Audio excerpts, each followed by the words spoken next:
Welcome to my YouTube channel, guys. If you are new to this channel, kindly subscribe.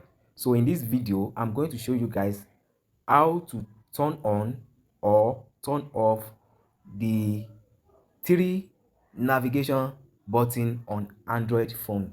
As you can see the three navigation button here. These are the three navigation buttons I'm talking about. You can see them. So the first thing to do is to go to your settings. You can search settings or you can swipe down and click settings. You go to display. So for Samsung user, you can just go straight to display. For other Android phones, you go to system and from there you find navigation bar. So you can see the navigation bar here.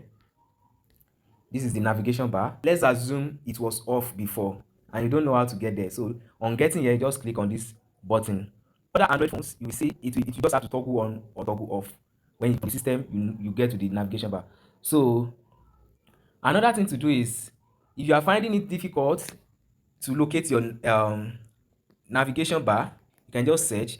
You can see I've already searched for it here. You can just search navigation. So when I search for navigation here, it will bring different navigations and all of that. So I click this navigation bar. So you can see that it brings me here. Then you can toggle on or toggle off.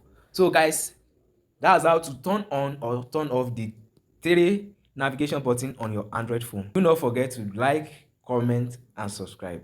See you in my next video. Thank you.